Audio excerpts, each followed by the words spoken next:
Okay, Chair, so we appear to be live now. Over to you. Okay. Right, okay, I'll make a start then. Okay, well, good morning, everyone, and welcome to the meeting of the Placemaking and Exmouth Town and Seafront Group on Tuesday, the 7th of November 2023. I'm your chair, Councillor Nick Hookway. I would also like to welcome anybody watching the meeting via the live streaming. The meeting can be viewed online and will be recorded. Please bear this in mind throughout the meeting. Therefore, may I remind colleagues to be careful with their language and that the code of conduct applies throughout our meeting. We reserve the right to remove and disconnect any participant disrupting the meeting by whatever means.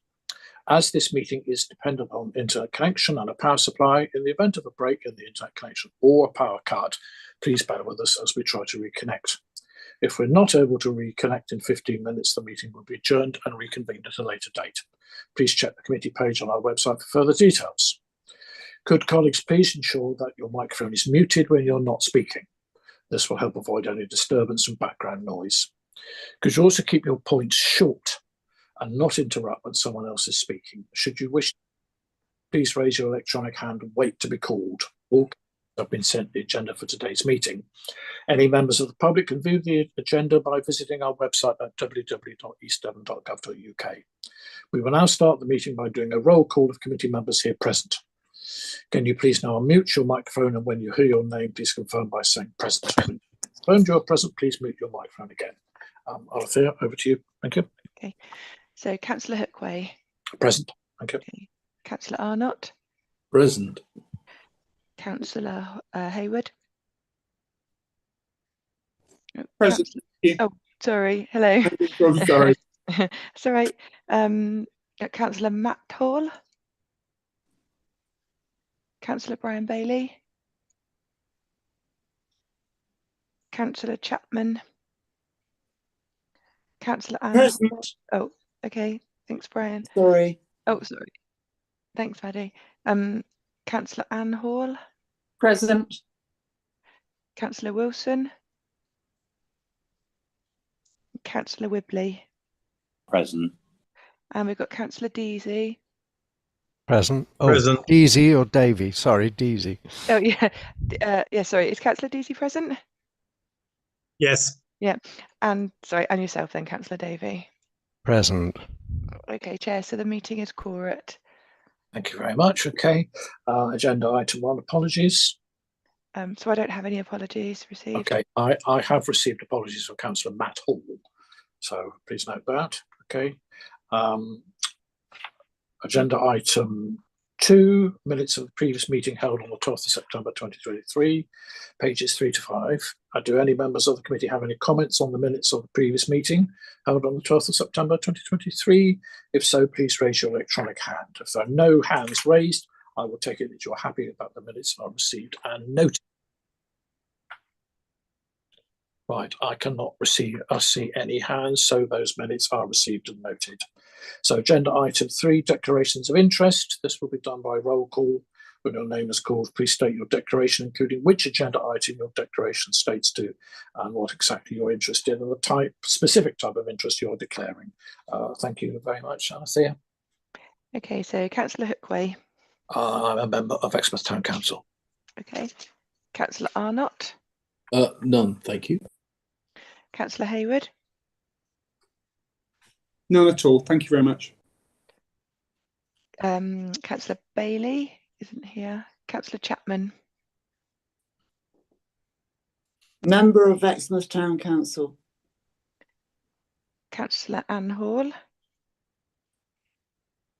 None, thank you. Okay. Councillor Wilson. Councillor Wibley. Member of Exmouth Town Council. Me too. Okay, sorry. Who was me too? Sorry. So, Councillor Wilson. Okay. Councillor Deasy. Yes, I'm here as a member of Exmouth Town Council. Okay. Thank you. And Councillor Davy. Yes, I'm a member of Exmouth Town Council and I'm here in several capacities as Town Council and also Cabinet Member for Strategic Planning. And there's another one I can't remember, but 2 will do. Okay. So are there any other councillors in the meeting who want to declare an interest that may affect their ability to remain in the meeting for any of the items listed on the agenda? Yeah, just I'm a member of Exmouth Town Council. Okay, thank you. That's... Okay, back to you then, Chair. Hello. Oh, hello. Sorry. Yeah. Oh, okay, Councillor Dumper. Tim Dumper, yes. I'm a member of Exmouth Town Council too. Okay, lovely. Thank you. Right, okay, thanks so much indeed, Althea. That's brilliant. Okay, agenda item 4, public speaking. I have no members of the public registered to speak. Is that correct? Yes, okay, good. Right, we'll carry on then to agenda item 5, the draft placemaking strategy, pages 6 to 38 of your agenda. So I will hand over to Jerry Mills, Project Manager, Place and Prosperity, Exmouth, to present this item. Jerry, thank you. Thank you, Chair. Good morning, everybody. We'll probably move quite quickly. I'll just do a short introduction because Gayatri from WSP is going to actually take you through a presentation for the next short while. Just to emphasize to you folks, this isn't suddenly appeared out of the blue. There's an extensive amount of background research that has got us to this point. So there's extensive baseline review work that has done. Most of those strategies you will have already seen. They're largely factual documents. So we haven't made a particular case or point of sending you all of those because they already exist in the public domain. So things like statistics from an employment point of view, tourism study, the culture strategy, all of those have been taken into account in the baseline, which I think is potentially a point that might be missed. We moved on from there. So that was the stage 1 where we basically tried to analyze where are we now, so that we could refer back to that once we start the implementation phase so we can measure off a baseline. We moved from there to characterization study, which again breaks down the consultation work, takes into account all of the previous studies, and actually tries to put some characteristics, which you did as part of the consultation process last year. We're now at the draft placemaking strategy. Again, to stress, we undertook last November with full council that we would take this back to you as elected members at the midpoint. This is to make sure that we have sense checked and got the direction of travel right. We are not presenting this in any way as a fait accompli. We are seeking your recommendation post the presentation, which Gayatri will start shortly, that we take this to Cabinet as part of the process that we undertook to do. From there, we will move on to the strategic outline business case. Why do we do it this way round? It's very, very simple. We can't do an outline business case for every one of the proposals because we'd still be doing that in about 3 or 4 years' time. So we need to actually refine this down to the set of options, the crucial set of options, and really target that piece of work. From there, we'll progress to the investment strategy, where we'll be looking to see how we will actually fund this, what pots of money are available, be that private sector, public sector, central government or local government funds. And then we will move to the implementation stage. I hope that's clear for everybody, and please, we intend to allow for Q&A at the end of the presentation, probably for about an hour, Chair, which I hope you're in agreement with. If anyone has any burning issues before we start and they want to raise them, I'm happy to take those questions now.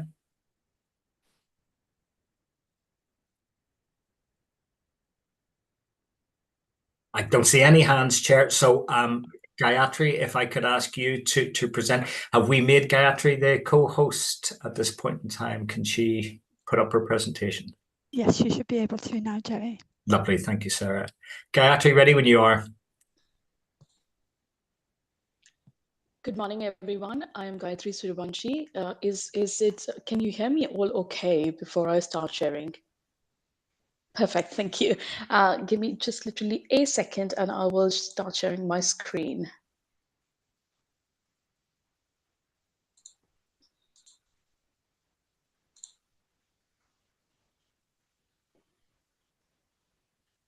Sorry, Jerry, I'm having a little bit of a problem with sharing because I think I'm still not a host.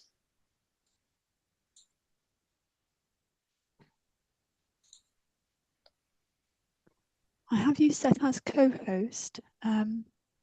You should be able to share the screen. Otherwise, Okay, Jerry, do Do you have the PowerPoint, Jay? Let me try it again. Okay, thank you. Certainly on the participants list you're showing us. Oh, that looks more helpful.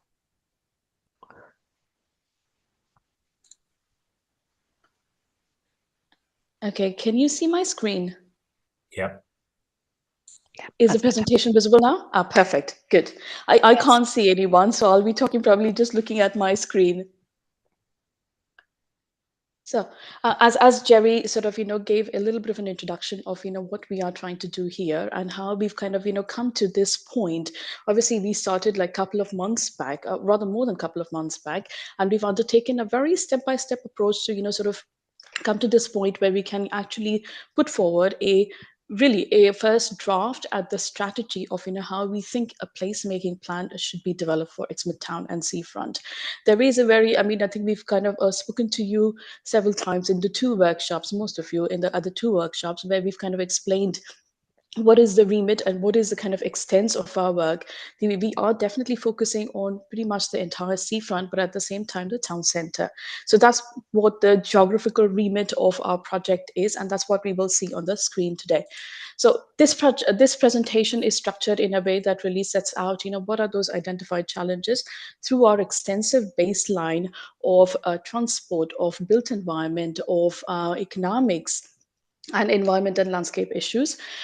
We've undertaken a entire review of the engagement outcomes, not just the ones that we have undertaken. So we've undertaken 2 workshops over the summer, but previous, the last 2022 engagement sessions, we've undertaken a robust review of all of those 3 to understand what are the expectations and what are the aspirations from the residents of Exmouth, and how do we structure them in a way that can be tangible and deliverable going forward. Based on those 2 elements, whether it's the baseline and the engagement, we've come up with this vision for Exmouth. And that vision is now sort of, defined into these very clear set of objectives and actions that will help actually deliver the placemaking strategy and the placemaking plan. But what is after this? I think there are quite a few next steps that have to be undertaken, not just part of our commission, but actually after our commission to deliver this. So in the next step slide, we only focus on what is really kind of, how we bring this to a conclusion, which we will undertake a SOBC, which is a strategic outline business case, also the investment strategy, but also development briefs for some of the sites, which kind of are the shortlisted sites for development. So that covers everything, as part of our commission, essentially. So what are those challenges that have informed our understanding of the place, our understanding of Exmouth? We kind of understand that there are several challenges, obviously, and it's something that's really very much a challenge that's seen across many towns in the UK. So those are not unusual, but being a coastal town, it has some of the challenges which are much more sort of sharper and need slightly different or very nuanced responses to it. Specific to Exmouth, the challenges such as there is a lack of economic and employment opportunities for all the sort of demographics. There is a lack of development opportunities and investment, specifically development opportunities precisely because of the environmental constraints, which kind of really impede that, the process of development, and also really inhibits the investment in the place. And these, there is obviously the vehicular dominated urban realm, as we've kind of also seen in person, as experienced in Exmouth. But there is also in some form, a lack of support for community organizations, whether it's a third sector or SMEs who would want to start, businesses. Through several of those engagement responses, what we also understand that there is an issue of community safety or perceived safety, and a lack of community spaces and connectivity with the rest of the, but with its hinterland, the immediate hinterland of Exmouth, and with Exeter in different forms, essentially. The town centre and the overall town also faces a challenge of deprivation. There's a deprivation precisely of certain indicators, more or so related to employment, essentially. And overall, there is a seasonal. So Exmouth is famous for its seafront. It is a seasonal economy and activities. But what it really does is that there are sort of a very vibrant 6 months probably during the summer, but there are sort of challenging another sort of rest of the year where probably there should be more economic activities. So understanding all of these challenges, what we've defined is that there is a need for us to look at, 4 of those core components of placemaking, and how do we address those components. The first component is the economy. We do think that the economy needs to be addressed through multiple, sort of those step-by-step approaches and multiple solutions. There is no one size fits for all. So I think there is more of that strategic interventions that are required from built environment, but some things that also address the community's challenges. And all of these collectively should be sustainable, sort of a placemaking plan going forward for Exmouth. So thinking of these 4 components, the whole placemaking plan is structured along those 4 different areas or thematics to identify those objectives. Talking about the engagement, we've kind of undertaken 2 engagement sessions as part of this project. These also cover, all the discussions previous to this. At both of these sessions, we've presented what we understand from the previous sessions or previous aspirations of, what people have really highlighted what they would like to see. So the vision setting workshop that we undertook in the summer, what we had asked the audiences was, what do you think is placemaking? What is your definition of placemaking? And it's an interesting sort of a finding that the way it was outlined, that it's a democratic way to make changes to Exmouth while celebrating Exmouth's identity as a place to be. And we completely agree with, sort of that approach. And therefore, this placemaking plan tries to build upon all the comments and all the feedback that we have received in every sort of realm or every aspect of Exmouth. Specific examples which the participants also gave us were, sort of positive placemaking examples, such as, sort of the thriving Exeter and Pebble Bed Heath, where it is really the interesting connectivity and accessibility to these 2, sort of one for the employment and one for recreation, and how really that makes Exmouth a really interesting place to live. A good public realm where there are, sort of high quality sort of planting, flower beds, open spaces that there are in Exmouth. Queen's Drive space, which is also very much in community or a sort of a family hub. And there are several parks in Exmouth which are also very sort of much liked by the residents. What's also interesting factor about Exmouth is that all of the seafront spaces are multifunctional spaces. They are used for different activities throughout the day, but throughout the year as well. So seafront, ocean, the leisure centre, pavilion, estuary, bird watching area, or the strand. So some of these spaces actually, they perform more than one function, and which is very much embedded in a day-to-day life of the residents. The socioeconomic prosperity, it is, or rather what the residents thought was, it is a great place to be, hang out or enjoy. And the tourism and food and drinks and hotel and catering are also fantastic opportunities that are in Exmouth.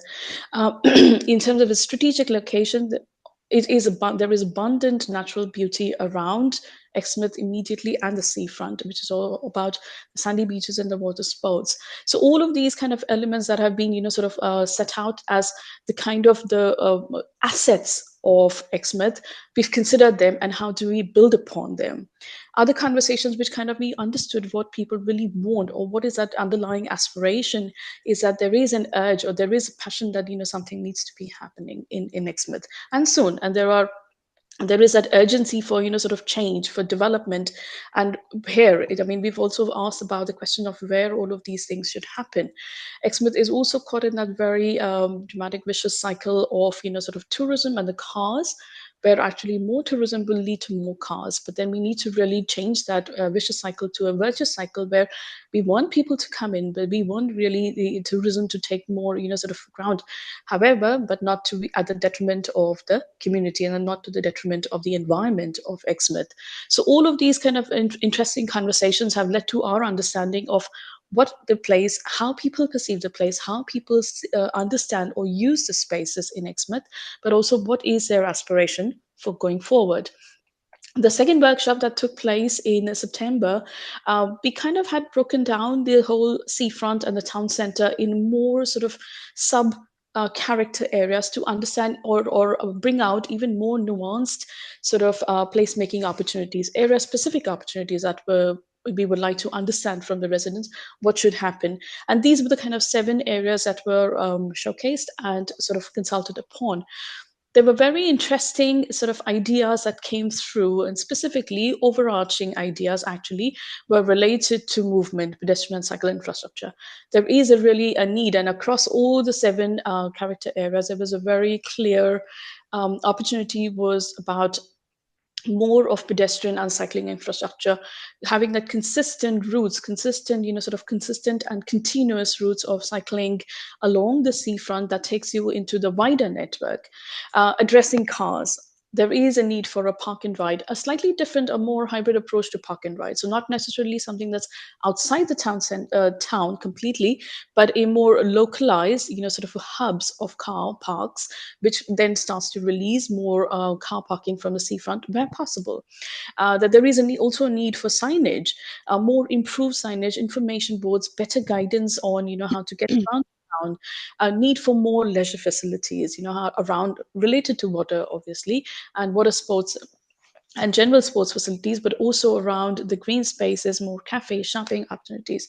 And more importantly, what was something very clearly set out much more loud was how it looks and feels. So there is a very strong desire from everyone that probably there might be some more elements or the facilities or the look and feel of Exmouth could be, sort of altered significantly for positive.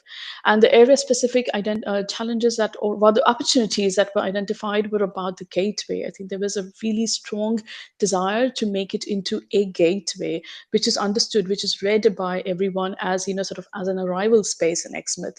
The town center, which was sort of very much the strand, or those are the kind of assets which are very much liked by everyone, but they think building upon that there could be opportunities to redevelop or address challenges related to Magnolia Center, or a diversion of beach traffic, so where sort of the cars do not dominate the streetscape, provide more cycle paths, improve exeter connectivity, more arts and culture and cafe and shopping. So there is a desire for, across the whole area for more recreational leisure activities, less of cars and less of, sort of challenging conflicting areas of between the pedestrians, cyclists, and families, or people with their camper vans. So there is a bit of that solution needed to rationalize all of these movements within the area. And many more along the seafront, consistently everywhere it was talked a lot about, sort of how do we create those opportunities for whether it's a sports or multi-use venue around the esplanade, or the mayor, how that can be improved, how that can be understood better. It is an environmentally protected area, not to sort of obviously encourage more use in a different way, but sensitive use of the place and protect its use for only specific, sort of activities, and how Orcum could be better connected with rest of the town center.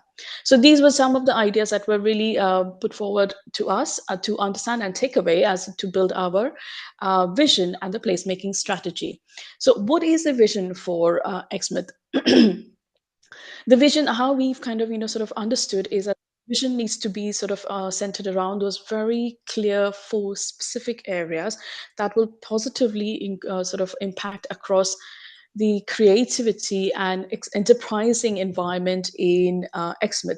So which will drive that economic growth, support local businesses, and encourage startups. So there is very much that, sort of addressing the challenges of the SMEs and businesses and entrepreneurial spirit, where people would like to, sort of invest in Exmouth. How do we enable that?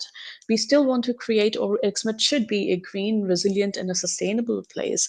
Environmental conservation is of utmost importance because there are many more environmentally sensitive areas. We would like to increase the biodiversity in the town center and the seafront, create more responsible development, and reduce the carbon footprint, addressing, sort of the challenges related to cars.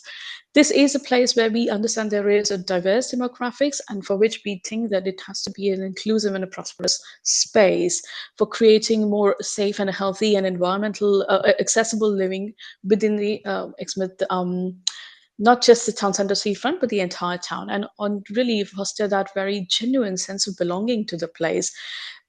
And lastly, the thriving and independent sort of an environment where we still think it needs to develop and deliver that infrastructure advancement and tourism expansion, provide that unique opportunities for the businesses to scale up and scale out. It needs to be that ground, or rather where it fosters that kind of independent and thriving environment, not just for businesses, but for communities, for people who want to come and live here. So collectively, this starts to create a vision which will be translated or really delivered through these very specific or very step-by-step approach to how do we kind of address from challenges to actions through these themes. So we've talked about the themes which are specifically the local economy, the opportunities for development, the prosperous community, and sustainable built environment. But then this vision has to be translated into clear objectives, something that can be delivered easily. So we do see these objectives around 6 separate areas. The first one is harness land availability for development tourism opportunities. There is adequate land within Exmouth and the seafront. Some places can underutilize. However, that underutilization is as a result of the environmental constraints, but there are certain activities which could still take place. So Objective 2 is about the connected and continuous public realm to strengthen the relationship between town centre and the seafront.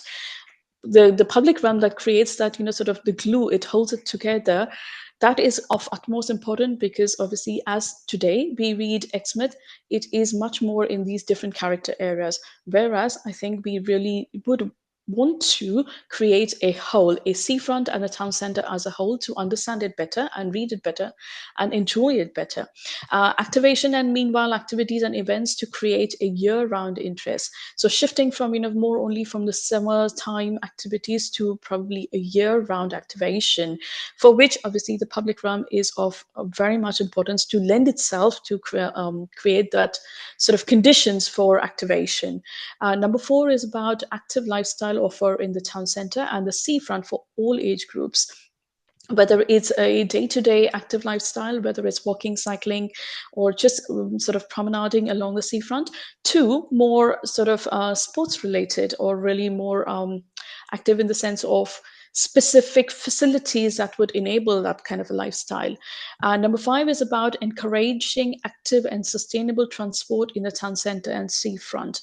To enable active and sustainable transport, we really need to rationalize the entire transport and movement within the town centre and the seafront to reduce the impact, reduce the vehicular impact, and create more opportunities for other modes of transport to take place. And number 6 is about enhance and celebrate the rich biodiversity and natural assets of Exmouth, where we want to protect the environment, when we want to protect the more environmentally sensitive areas of Exmouth, but celebrate them by sort of only introducing certain activities that really complement its way it can be used. So I appreciate this slide is a bit too crowded and it's very hard to read, but most of these actions, the specific actions for each of the objectives, are covered on the next slides. So hopefully that will be much more legible.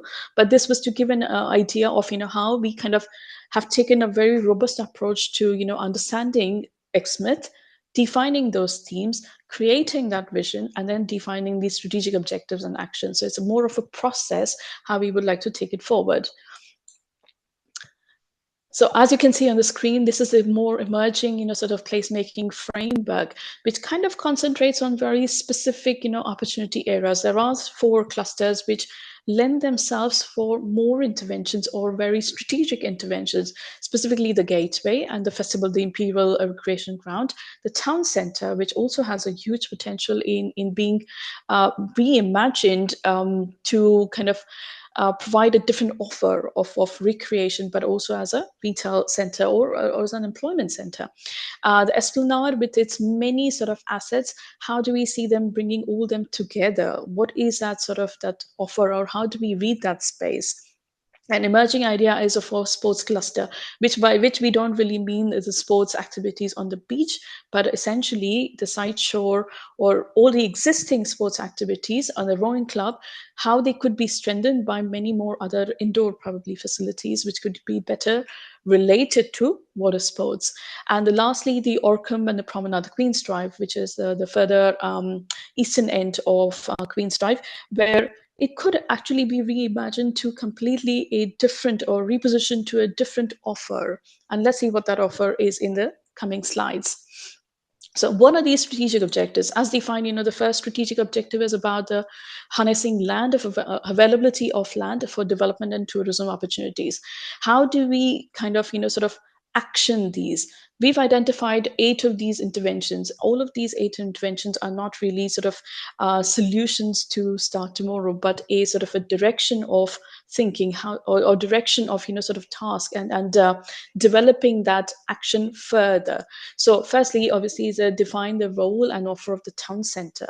We do understand that there is a current sort of organic way of how the town center has developed.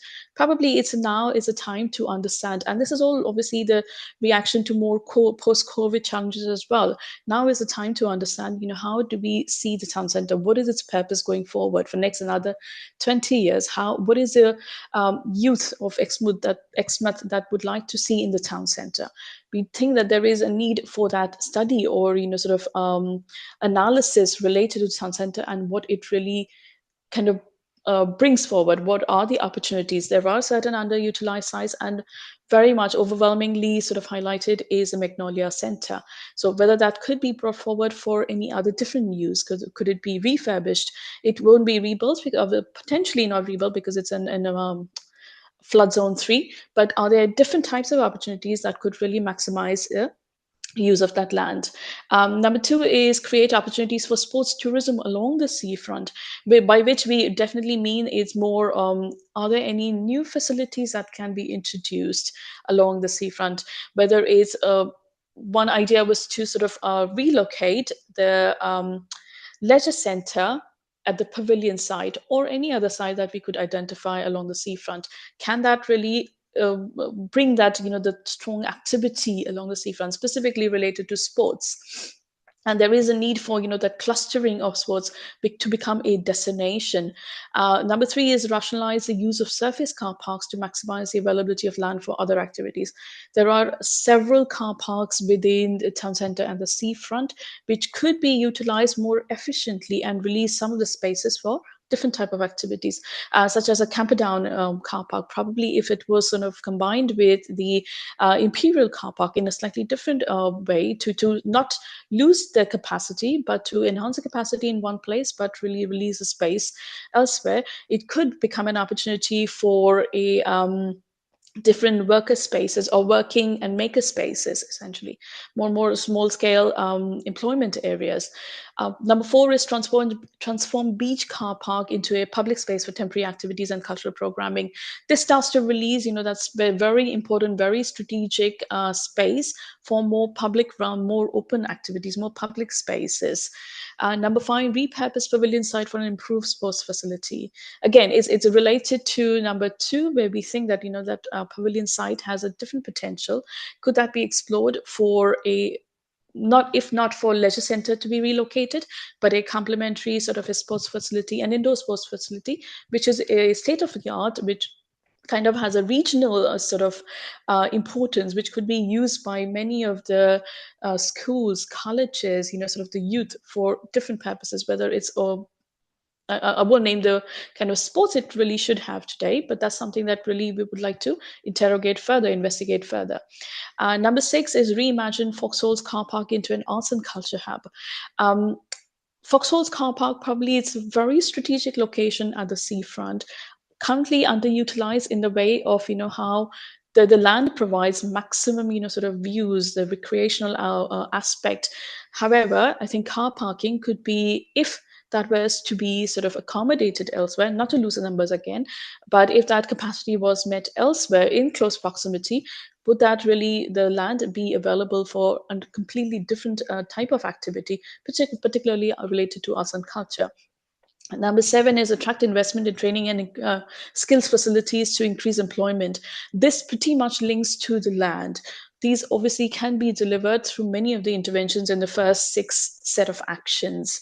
And number 8 is identify and provide affordable business accommodation. Again, similarly, it is through different, sort of these interventions in different parts of the town center and the seafront, where more uses could be created to increase that occupancy, increase the interest in the town center, increase that interest in the seafront for businesses and other users. And so at the bottom of the slide, as you can see, there are some of these images just to highlight what we mean by certain activities, not necessarily particularly always a building kind of an activity, but different public realm and open space related activities as well.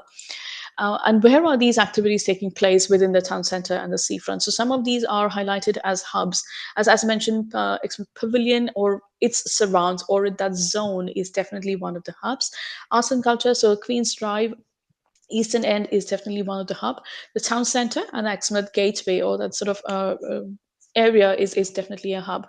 And why do we want to do this? What is the objective of sort of creating or looking at these opportunities completely differently? Is to reposition and diversify Exmouth's economy from seasonal to a year-round active place. We want to maximize the use of land by reorganizing activities and uses, support that emerging, sort of entrepreneurial network and ecosystem through innovative collaboration and partnership opportunities, create those investment essentially, and create that opportunity for new activities, more of sort of a high quality, probably a state of art sort of a leisure center, which could sort of last for another 20-30 years, a sports facility, cultural hubs that will kickstart that regeneration and repositioning of Exmouth and create new employment opportunities and business opportunities. So this is how we've kind of structured each of those strategic objectives, where we kind of highlight what exactly are the actions and where those actions could take place. What are those opportunities spatially which could be brought forward to deliver those actions, and what is the purpose of, or what is the objective, underlying objective for each of these. So going on to the next one, the connected and continuous public realm to strengthen the relationship between the town centre and the seafront.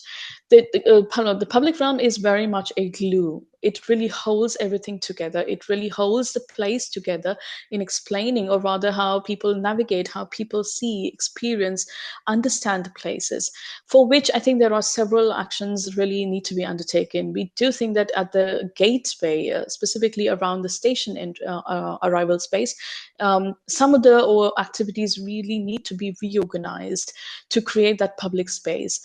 Currently, the arrival space at the station is a little bit underwhelming, where it could be completely sort of reimagined, where you could create a public space that allows views of the estuary, but also connects it better to the town centre. And number two is the pedestrianised Queen's Drive between Foxholes Car Park and Oracle Point, but still allow emergency and mobility related vehicles.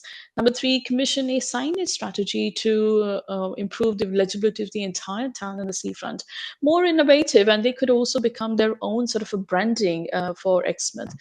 Number four, create that sequence of public spaces within the town centre. The Strand is a fantastic sort of a public space at the heart of Exmouth. Could that be strengthened by many more, sort of pedestrian-oriented or pedestrian-friendly linkages and spaces that starts to, sort of expand the footprint of the town centre much differently, or how people use the town centre differently. Number five, improve the setting of Methodist Church, again, which is within the town centre, very much south to the Strand, and currently slightly sits at odds with the town centre, not really recognized as, or becomes an identifiable space. So could the public realm around it be improved to create its placemaking setting? Could that be enhanced? Number six is provide those information boards around the Mayor Leisure Reserve and other heritage buildings. I think we really need to celebrate that rich local landscape and the built heritage, essentially. And some of these images give an example of what we really think by creating those spaces. What do they really could deliver for Exmouth? Specifically, the third image, which is all about the reorganize and create public space at the station area. So what if we had we created an open space just outside the station area? Would that allow such similar sort of views across the estuary for people to enjoy and understand and become an iconic sort of an identity of Exmouth? Some more actions on the same objective. So number seven is about the redesign the esplanade to shift the emphasis from road to public space. It's currently a very much public sort of car parking dominated space. Could that be translated or transformed into a promenade with high quality seating, lighting, planting for people to enjoy, sort of just a really daily morning or an afternoon walk, or during lunchtime, sort of these breaks. Number eight is create that continuous public realm along the seafront to maximize spaces for pedestrians and cyclists, self-explanatory. Number nine is about commissioning and comprehensive public realm design strategy, which could look at the materiality, street furniture, public facilities, beach hut and lighting strategy holistically. I think that's really the next steps in terms of design of how you would address this action through, sort of a very clear strategy for the entire town center and the seafront, where we would like to, sort of transform places into and reorganize that cross section of the streets to sort of allow more pedestrian, allow more cycling infrastructure. How do we design them in? Number 10 is unlock the Pierhead car park to create a new public space for enjoyment of the seafront. We do understand it is a private space.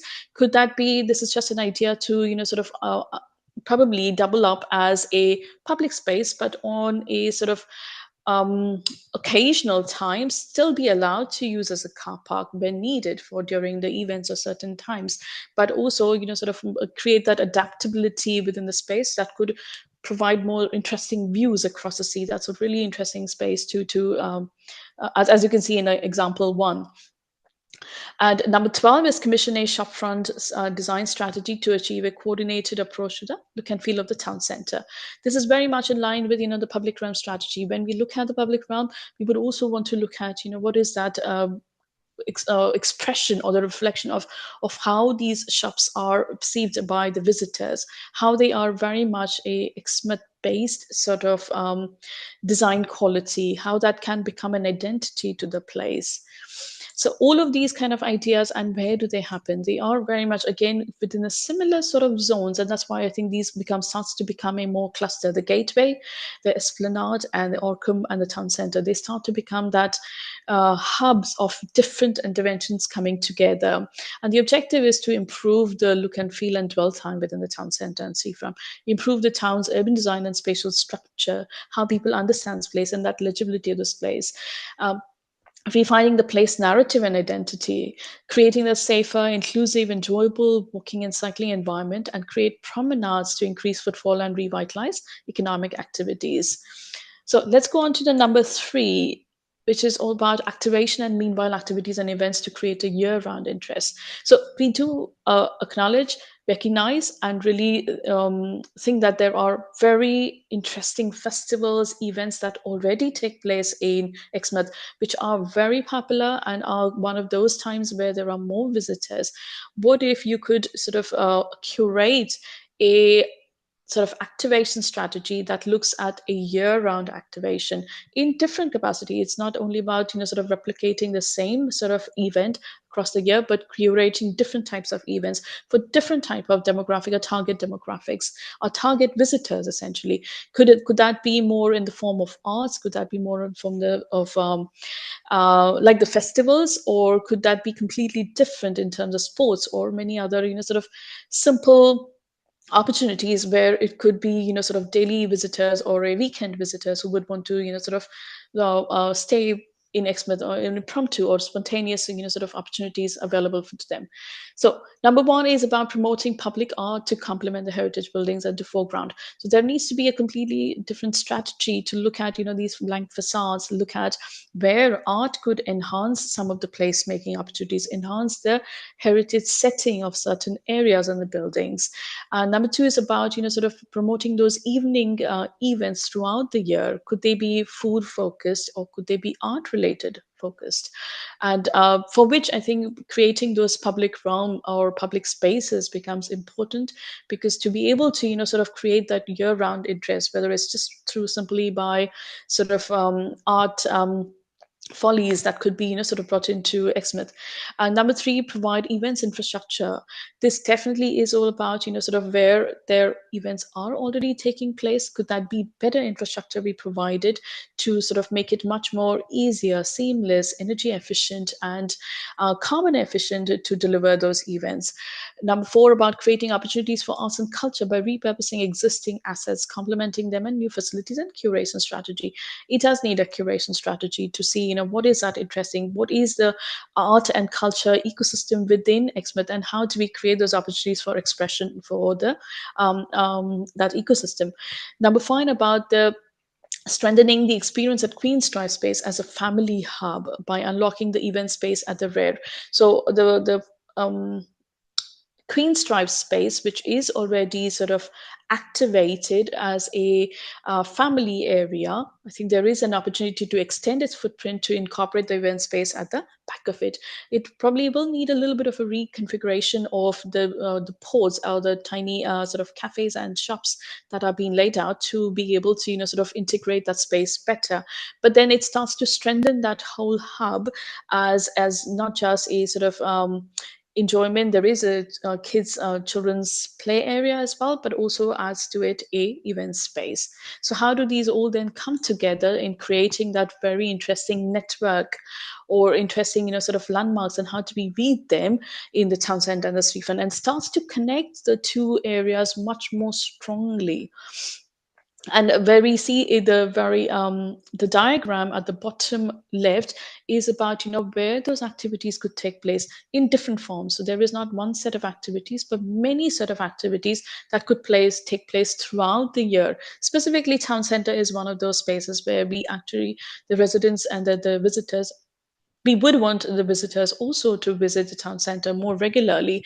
And that's why probably encouraging more art and culture related events and activation in the town center would sort of bring more footfall within the town center throughout the year. Moving on to number 4, creating that active lifestyle offer in the town center, the Seafront, for all age groups.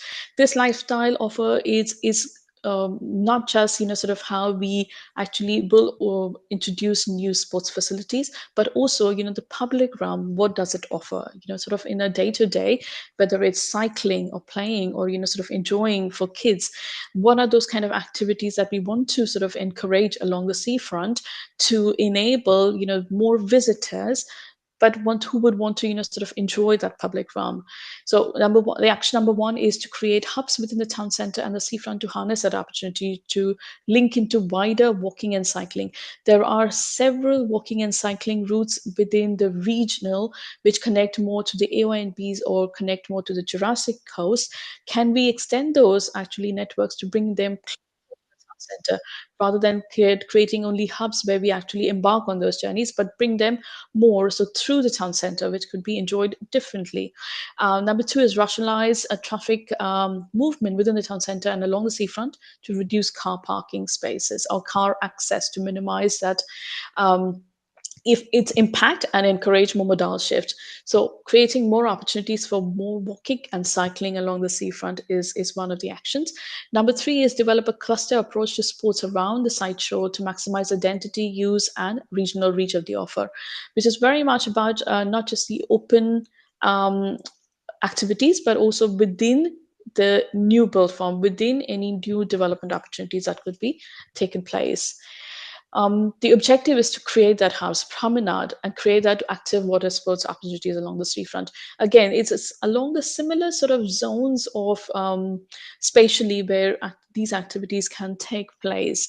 Specifically, I think the esplanade or the side shore all the way to pavilion, that whole zone becomes at the heart of this active lifestyle offer, because that really is the destination where people actually do visit. There is more footfall along that area for various activities that could be strengthened further by actually extending that experience more towards Queen's Drive and more towards the town centre.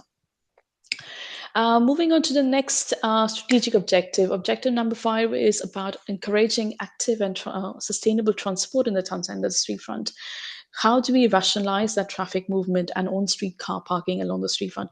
It needs a complete rethink, a reinvestigation of how these spaces are used today, and could they have a better use if we were to sort of move the car parking elsewhere? Could that be consolidated in any other sort of way? And that's why I think some of these actions, they have to work with each other in tandem, so they are not really working in isolation. These actions really are interdependent on each other, and that's why sitting under one umbrella of what is that goal. Similarly, action number 2 is create opportunities for active travel throughout the town centre by reducing share of road space used by cars and reallocating that gained space for cycling and pedestrians. There is only so much space for sort of whether it's the cars or pedestrians or cyclists.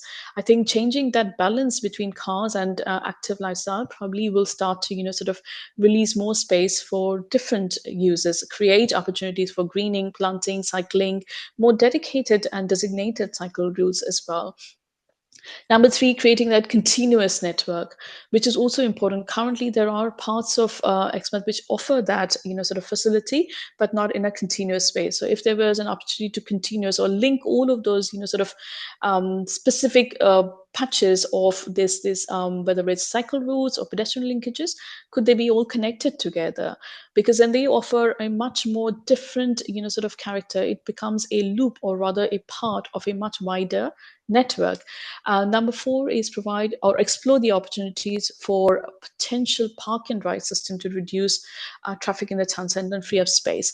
Again, this is very much about a park and ride or a more localized approach or a hybrid approach to sort of parking in the defined hubs within the town center and the seafront, and not necessarily ride, but also probably walk from after you've parked your car. So there could be different approaches to sort of how we actually create that interchange between buses and car parking, or what is that destinations where the cars could be parked in specific locations to allow within walking distances. Obviously, we've also considered how far is the walking route, walking sort of distances to the destinations. So 5 to 10 minutes walk generally is an optimal sort of a distance to allow for sort of walking. More than that should always be met by more alternative sort of buses or different modes of transport, which offers a choice between walking or taking another mode of transport. Number five is how we consolidate and increase car parking capacity around 3 nodal car parks. It's also highlighted on the next slide with the 3 separate zones where actually there is a potential to increase the capacity, which starts to release some car parking spaces from the seafront or the on-street car parking spaces. Number 6 is explore potential to convert a section of parking around the seafront, along the seafront, from echelon to parallel. That starts to release a little bit of a road space and increase the footway space. Number 7 is explore the potential to convert a section of the seafront into one-way traffic. So will be investigated further to understand whether there is a potential to sort of look at how the traffic moves between the town center, between the town and the seafront. Could there be different ways of thinking from sort of two-way along the seafront to one way, and then starts to create a different loop? Number 8 is to develop a full curb segregated infrastructure between pedestrians and cyclists on seafront. Very much to, sort of reduce the conflict between the current conflict between pedestrians and cyclists along the seafront, create more space for both of them, both users, and potentially then look at, sort of traffic in a completely different way. So as we can see on this diagram, you can see those 3 sort of nodes. There is one node from Exeter Road at the station where car parking is essential because obviously that is the arrival space. But could that hub be a localized park and then sort of walk kind of a zone? Similarly, Salterton Road, as it enters Esplanade or near the Queen's Drive, could that become a hub where there is already a car parking space which could be enhanced, the capacity could be enhanced to release some of the seafront car park? Similarly, at the Mare Lane car park. So there are these 3 zones which could become potential hubs for car parking and then sort of walking from there. As you can see, there is sort of a 5-minute walk distance sort of marked on those diagrams, which allows sort of most of these spaces or most of these destinations to be sort of walked within like 5 to 10 minutes at the max. But it doesn't really it also needs to be strengthened to sort of different modes of transport, potentially a sort of shuttle service if possible, seasonal if required. But buses need to be relooked at completely differently. Cycle hires, there could be different other interventions that could sort of provide that more of a different choice of whether to walk or whether to take a different mode of transport. The objective is to prioritize walking and cycling across Exmouth Town Centre, because to shift from that whole experience from sort of more of a car driven place to a walking and cycling place, we would like to enhance the environment of key routes, specifically Queen's Drive and Esplanade, because that's the route that offers very interesting and long views across the sea, providing the residents with opportunities to easily access their destinations, whether it's through public transport or different means of transport, and improve access to healthier choices and reduce the car dependency. But this has to be provided through low-cost transport links and destination to the destinations. So all of this transport study that should take place in the next stages will allow to think more radically or more sort of differently about how the cars are used within this town center and the seafront area. Moving on to the last strategic objective now, which is about enhance and celebrate the rich biodiversity and natural assets of Exmouth. We will do this through 3 actions: enhance biodiversity of flora and fauna along Queen's Drive.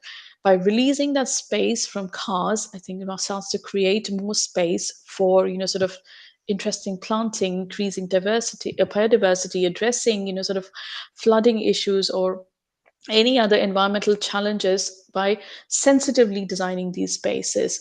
Action number 2 is link the gateway area with the estuary by creating a public space at the arrival to provide uninterrupted views across the estuary. This starts to sort of then allow us to celebrate that space. I'll celebrate the estuary. It's not just a car park that really sort of overlooks the estuary, but rather through a public space, I think it could become a visitor area which will enjoy that bird watching as well, actually. And number 3 is enhance the coherency of town and its links to the seafront by introducing a unified and appropriate coastal planting palette. Public realm design, I think, really should allow then to create these opportunities for planting much more sensitive and more coastal, agree, because there are obviously high winds and different sort of approach to landscape that is required in such areas. But that really needs to come through the public realm strategy. But first and foremost, allow space for that, or release some space for that through transport strategy. So where are all of these, sort of the more landscape environmental hubs that will have to be well connected or well protected? The objective is to separate that distinctive natural landscape from everyday spaces. Because if we want to, sort of promote these to be more biodiverse spaces, they really need to be less within the loop of everyday spaces, but more within the loop or within the network of, sort of occasional visits. And complement this existing landscape with new landscape areas to offset, sort of the demand for need for open spaces. So that covers all of the strategic objectives and the actions and robust actions that we would like to, sort of take forward in the next few steps. So where we are at the moment, we are actually where we are creating, or we've started creating, a strategic outline business case for the selected short-term. Still not really selected the final set of actions, but we are kind of in a discussion. And from today's, sort of feedback, that will factor in what are those specific actions that need to be considered for the outline business case, post which there will be sort of steps towards, sort of creating that final placemaking plan through investment and funding strategy and the development briefs. So that was my last slide, and thank you very much. Thanks, Gayatri. Nick, do you want to come in just as chair there? Yes, thank you very much indeed. Thank you very much, Gayatri.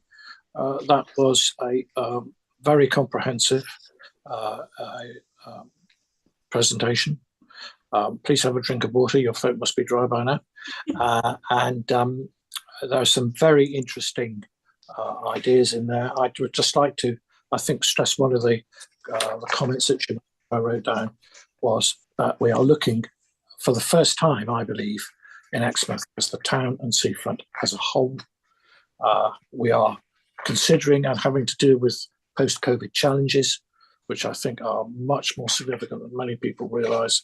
And finally, this placemaking plan gives us a direction of thinking that we can take further for over the next 10 years. So thank you very much indeed for that. And I think it's now time for you to take a deep breath and consider what members think. So we'll hand it over now. I'll ask members if they have any particular questions. I can see a number of hands up at the moment. Okay, and I'm just going to see if there's anybody from outside. There isn't. Okay, so we'll go first of all then, please, to Councillor Ollie Davey. Ollie. Well, thank you, Nick. There were a couple of people before me, I thought, Eileen and Joe, but I'll go first anyway. But firstly, want to congratulate Gayatri on an excellent presentation, and there's lots to like and support here, and particularly reducing the dominance of the car, which I think once you begin to realize how much we give over to cars, you begin to realize there are alternatives. I've got a couple of queries. Firstly, is the Arts Hub on Foxholes the best location for it? Obviously, we'd have to explore funding possibilities for that as well. You've implied the pavilion could be repurposed for sports use, but wouldn't that make a better arts hub? It's a little closer to the town, and aren't we supposed to have a water sports facility at Sideshore? I'll say no more about that. I'm a little concerned there's not enough kind of attractions for families. They're not all going to be attracted by the sort of cultural and sports offer. I just wonder if we need to give a little more attention to that. There's an implication that this needs huge cooperation with Devon County Council, because removing some of the parking along the seafront actually implies a considerable loss of parking income for them. So we'd have to ensure that they were somehow going to gain income if we were going to create parking nodes, that DCC would have to be factored in there. You talked about buses as shuttles as well, but I can see a huge potential for somebody to set up a cycle rickshaw business to transport people from the nodal car parks to the seafront. So I think this could create all kinds of unforeseen business opportunities. So there's a huge amount of support here, but just a few questions about particularly the use of the pavilion and whether we've done enough to attract families and how we're going to cooperate with Devon County Council. Right, thank you very much, Dolly. Some very interesting questions there. Okay, Eileen, Councillor Ragg, Eileen. I think, with respect, Chair, Joe has to leave, and he did ask if he could speak. Oh, okay. Yeah. Right. My apologies. My apologies. Thank you. Councillor Whibley. Thank you, Eileen, and thanks, Chair. Sorry, you perhaps didn't get that message. So just a quick question in terms of this is a magnificent list of things that we want. In terms of the way that, I mean, Ollie touched on it. At this point, how much are we talking to county? How involved are they in the process? And the bit that exemplifies this for me the most is in the report, which was brilliant, by the way. If all of that could happen, I think we'd all be delighted. In the report, the thing that exemplified it was the talk around the Exmouth Gateway as being a potential site where we could do this. We could have, make it a viewpoint, make it a really welcome entrance. There's a lot of work going on there at the moment. And it seems at this point as if that work's already going to be done.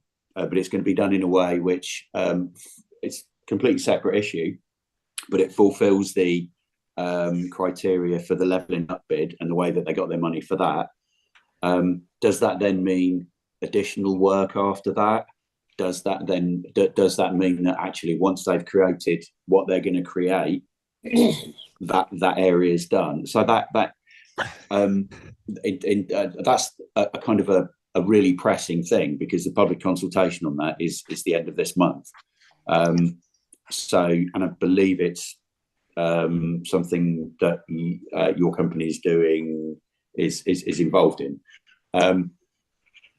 The other thing is, I think the pedestrianisation is brilliant, but again, as Ollie said, it is all about county council involvement, and up to this point, and this would be a perfect place to start a process where we're all working together from the start. We all have the same vision.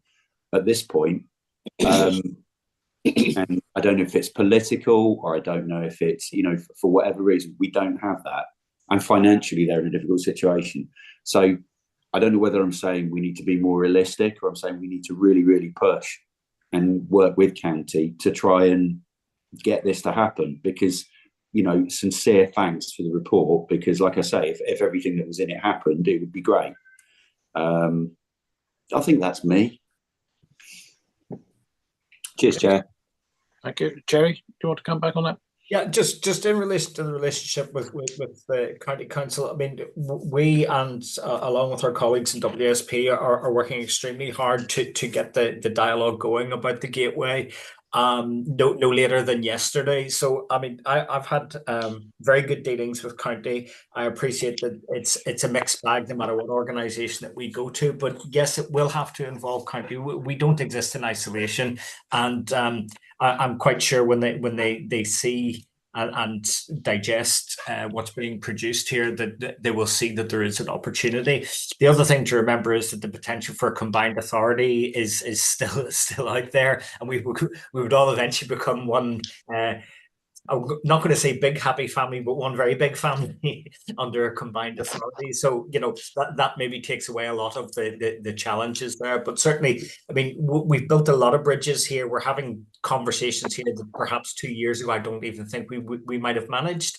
And I think we've come a remarkably long way, and really made a lot of progress in that time. And I think we'll continue to do so. The thing to remember, folks, is this is a holistic plan, and it's a plan for about 10 years. So it's not all going to happen overnight. It's going to require funding. It's got to stack up financially. There's lots and lots of things that still have to be done.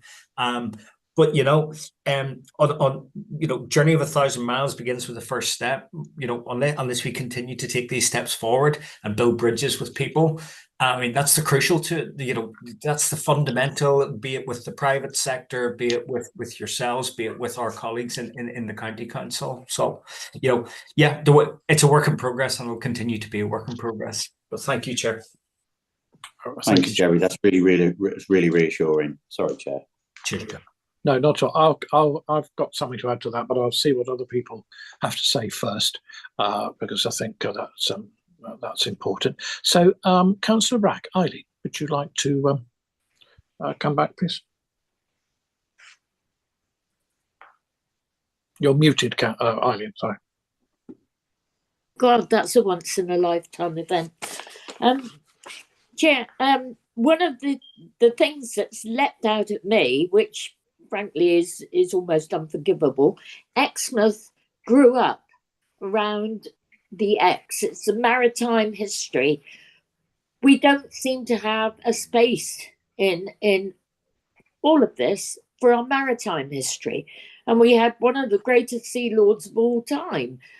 His wife had a house on the Beacon, for instance, still there. Lady Byron as well. But it's our history, and I think that maybe consultation should be held with Exmouth Museum, some of whose members are extremely knowledgeable. And Exmouth has existed, I think, since 908 AD. The other thing, has the local plan been referenced in all of this? Because a lot of this is historical, talking about history. Foxholes, for instance, had planning consent for commercial units some years ago. Camperdown had, it was designated at one time as it had a special designation in the local plan. As commercial units, live-work units, commercial units on the ground floor, with accommodation above. So I think also the Exmouth Visitors Centre, which was hugely controversial many years ago. I'm going back to the early 2000s now, and a prime mover in that, in establishing that, was David Conway and his wife Maggie. They did an enormous amount of work on it. And at one time, it was proposed to go on Imperial Recreation Ground, which is not Imperial Recreation Ground. It is King George V playing field. Also, the Exmouth Master Plan. I get a sense of deja vu. We've been here before. Has that been referred to? We've got designated areas in Exmouth for employment land, valley parks. So there's all this stuff. A lot of it has been done before. How much of that has been referenced? Because it seems like we're reinventing ourselves again. But I think really we should be focusing on our past, on our heritage. And that's what people from abroad come over here to experience, to find out. So I think consultation with Exmouth Museum to find out our roots, hugely important. I know I've got tangible evidence of the Battle of the Nile here in this house, that awarded to my great-great-great-grandfather, who was pressed into naval service in Tower Street here, and he was a boy taken from church schoolrooms. So we're rich in our heritage, which is in danger of being lost, and people like it. They like to know where they've come from. They like to know where other people have come from. So there are lots of things I think we're reinventing here. How much consultation has been held between people who are, trying to find out about things in this exercise and the local plan and previous local plans. So there's a lot of work that's already been done. A lot of areas have already been designated. Yes, we got an emerging local plan, but all this could be fed into that. But at the moment, I mean, to think of moving the leisure centre, I really cannot get my head around that one. The cost for an moving an organisation that's already had to have financial support, both from us and government.